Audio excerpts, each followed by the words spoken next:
আসসালামু আলাইকুম। আমরা জানবো অব্যয় পদ থেকে বিগত প্রাইমারি বিসিএস অন্যান্য পরীক্ষায় আসা সকল প্রশ্ন উত্তর।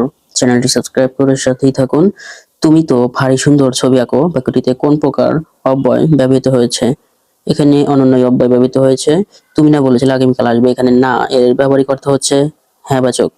ভিক্ষুকটা যে পিছনে লেগে রয়েছে, এখানে কি বিপদ? এ বাক্যে কি এর অর্থ হচ্ছে বিরক্তি প্রকাশ করা।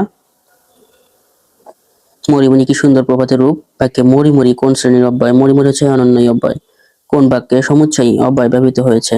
লেখাপড়া করো নতুবা ফেল করবে, এটিতে সমুচ্চয়ী অব্যয় ব্যবহৃত হয়েছে। আমারই বাংলা ভাষায় এই চরণে আ দ্বারা কি প্রকাশ করা হয়েছে? আনন্দ। করকর কোন অব্যয়? করকর হচ্ছে অনুকার অব্যয়। অপরিবর্তনীয় পদ কোনটি? অব্যয়। কোন দ্বিরুক্তির ধনাত্মক? শন শন এটি ধনাত্মক। মরিমরি সুন্দর প্রভাতের রূপ, এখানে অনন্য অব্যয় কিভাবে প্রকাশ পেয়েছে? উচ্ছ্বাস হিসেবে। শন শন কি ধরনের দ্বিরুক্তি শব্দ? শন শন হচ্ছে অনুকার দ্বিরুক্তি শব্দ। ওদিকে আর যাব না এবার কি আর শব্দটি ব্যবহৃত হয়েছে পুনরাবৃত্তি অর্থে। শন শন কি ধরনের দ্বিরুক্তি শব্দ? অনুকার দ্বিরুক্তি। যোজক কাকে যুক্ত করে? যোজক সবগুলোকে যুক্ত করে, পদ বর্গ বাক্য সবগুলোকেই যুক্ত করে। তিনি তাই সকলেই তাকে শ্রদ্ধা করে, এখানে তাই অব্যয়টি হচ্ছে সংযোজক অব্যয়।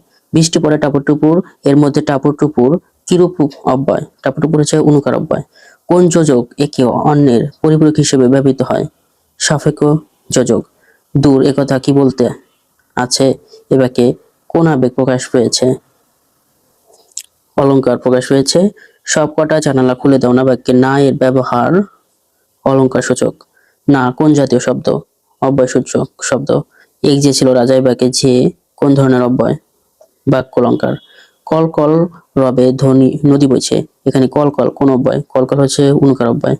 কি করেই না দিন কাটাচ্ছে বাক্যটিতে না কি অর্থ প্রকাশ করেছে? বিষয় প্রকাশ করেছে। অব্যয় পদ কত প্রকার? অব্যয় পদ হচ্ছে 4 প্রকার। কোনটি নিত্য সম্বন্ধীয় অব্যয়ের উদাহরণ? যথা ধর্ম তথা জয়।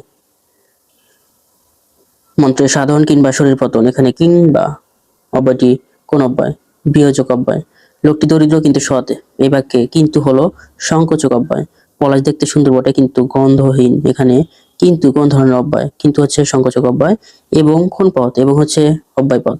দ্বারা দিয়ে হইতে থেকে এগুলোকে বলা হয় অনুসর্গ অব্যয়।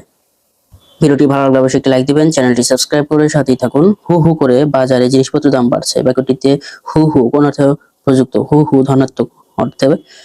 তুমি না সেদিন আবৃত্তি করেছিলে, এখানে না এর অর্থ হচ্ছে নিশ্চয়তা অর্থে। সে নাকি আসবে না, এখানে না অব্যয় কি অর্থে প্রযুক্ত হয়েছে? সম্ভাবনা অর্থে।